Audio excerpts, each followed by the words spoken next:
Bonjour les amis. Il fait un temps très agréable enfin aujourd'hui, après plusieurs jours cette semaine d'un plafond bas de nuages. On se serait cru à Bruxelles en novembre, ou presque. Je vais vous parler de quelques auteurs. J'aime bien les auteurs qui tiennent en une main,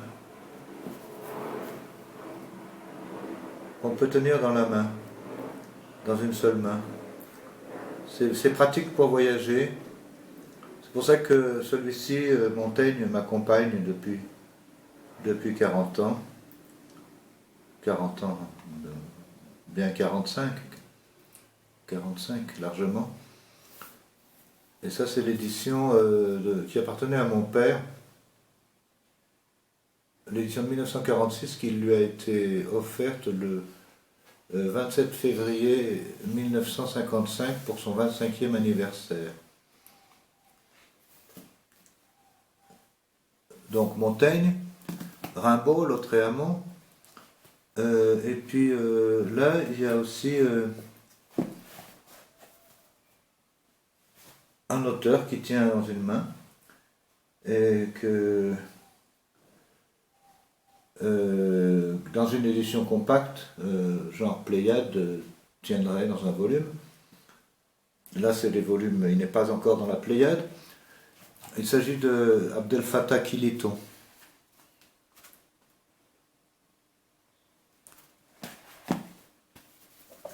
Un grand auteur marocain qui est traduit dans plusieurs langues, qui est arabophone et francophone,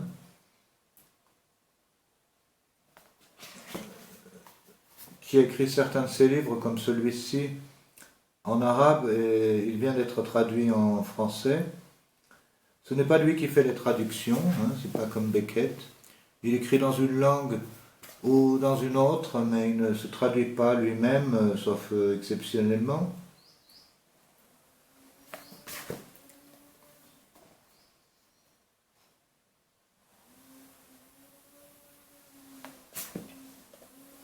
Ça, c'est un livre sur lui, produit d'un colloque qui s'est tenu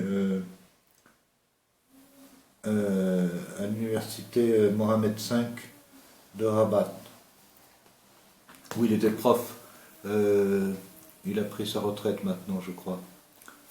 En France, il est traduit aux éditions Actes Sud, surtout.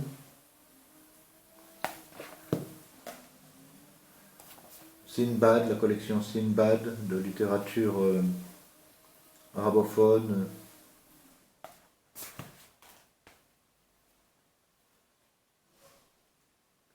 Grande découverte de mon séjour de 17 mois au Maroc en 2017 et 2018. Kilito, un choc culturel comme je n'en avais pas éprouvé depuis la lecture de Borges.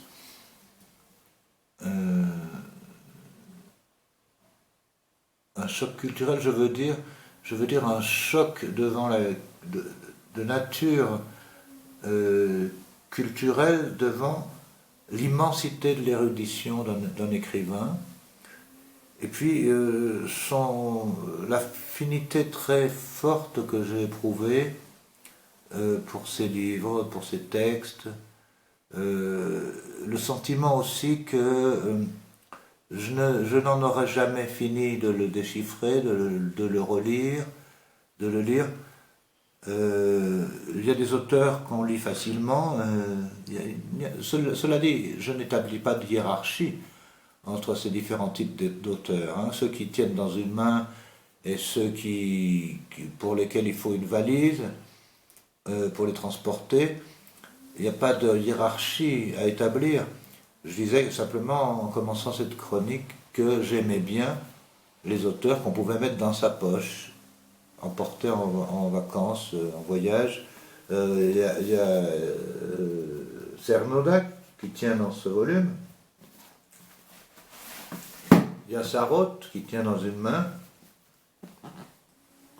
Elle a un petit clin d'œil, là, elle a ajouté un codicille à ses œuvres complètes en Pléiade, donc ça oblige à faire une nouvelle édition bientôt.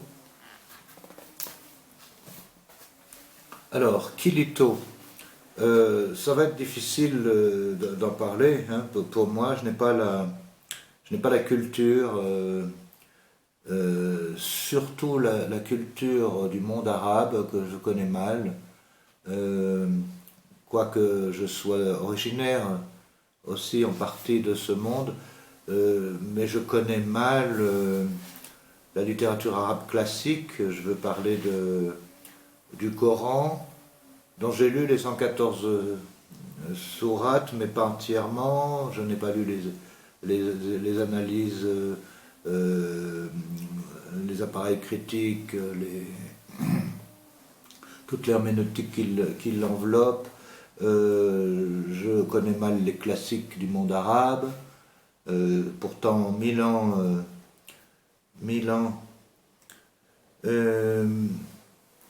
Donc ça va être difficile pour moi d'en parler de façon informée. Disons que la similitude, le parallèle que j'établissais entre Kilito et Borges n'est pas innocent.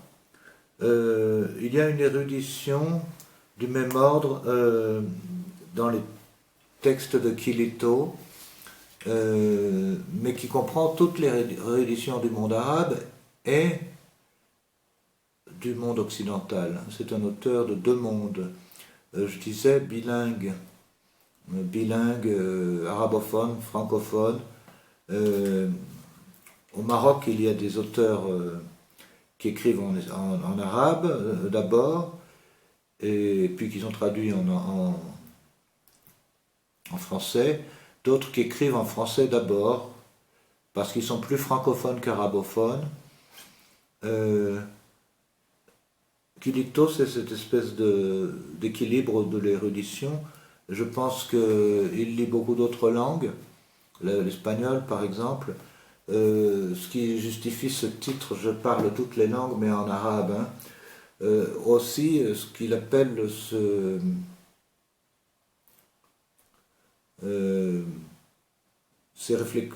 dans ses réflexions sur le bilinguisme, etc.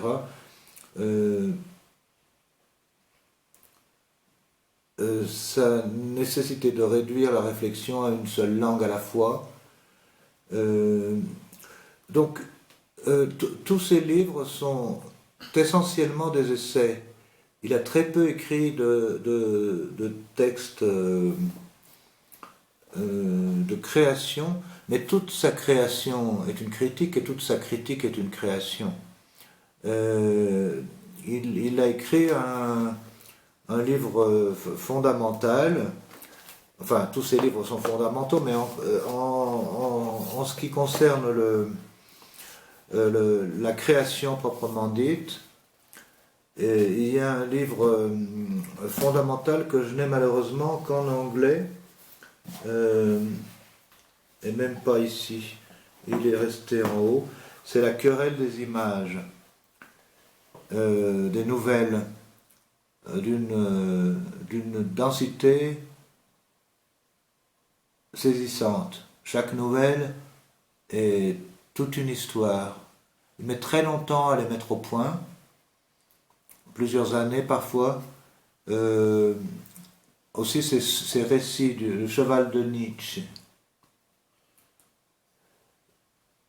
Je n'ai rien dit de biographique sur Abdel Fattah. Il est né dans les années 40, au milieu des années 40, 1945, comme Modiano, à Rabat. Il a été professeur à la faculté de lettres de cette ville. Il a aussi enseigné à Paris, Princeton et Harvard. Il est l'auteur d'une dizaine d'essais, dont Les séances, L'auteur et ses doubles, aux éditions du Seuil en 1985. L'œil et l'aiguille, publié à la Découverte en 92. Tous ces textes, si vous avez un peu lu la littérature arabe, qui se connaît, font des références toujours proches des textes classiques comme Les Mille et une nuits, qui est sans doute le texte arabe le plus connu, avec le Coran. Et beaucoup de ces textes tournent autour des Mille et une nuits. Et en ce qui concerne sa création, il est aussi l'auteur d'un roman, La querelle des images, 1985, d'un recueil de poèmes paru chez Fata Morgana, qui s'intitule Enquête, de ce grand essai que je vous ai montré dans plusieurs langues. Tu ne parleras pas ma langue, et je parle toutes les langues, mais en arabe.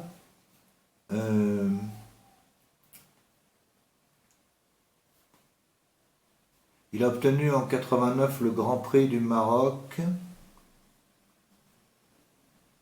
et en 96 le prix du rayonnement de la langue française attribué par l'Académie française. J'ai eu l'extraordinaire privilège de le rencontrer à Rabat lorsque j'y vivais. Il passe l'essentiel de sa vie au Maroc, et de temps en temps il est en Europe chez sa fille qui habite à Tenerife, aux Canaries. Voilà, donc maintenant qu'il est à la retraite, je pense qu'il peut être plus souvent qu'autrefois aux Canaries, c'est-à-dire exactement le même climat, et juste en face du Maroc, même du sud du Maroc, un climat, une végétation très africaine. Il ne doit pas être très dépaysé quand il est aux Canaries. C'est à peu près la même température, la même végétation que à Rabat ou à Essaouira ou à Casablanca, plutôt le sud d'ailleurs. C'est un homme d'une grande simplicité, d'une grande qualité d'écoute, de silence, enfin, je ne devrais pas dire ça, alors je ne vais peut-être pas le dire, mais parce qu'en général mes recommandations ne sont pas prises en compte par l'Académie Nobel, mais c'est un des, disons, 3 auteurs marocains qui devraient être pris en considération si on voulait un jour donner le prix Nobel à un Marocain, une Marocaine. Il y a évidemment Tahar Ben Jelloun, il y a évidemment Abdellatif Lahabi, et il faudrait considérer aussi dans ce même groupe, puisque tous les autres sont morts, hein, les grands auteurs du XXe siècle. Désormais, en ce premier tiers du XXIe, il reste cela. Quelques femmes aussi que je n'ai pas encore lues.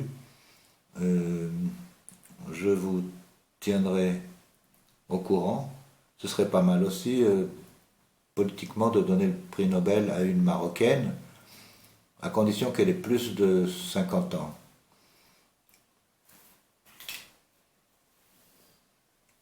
Voilà, merci les amis. et à demain.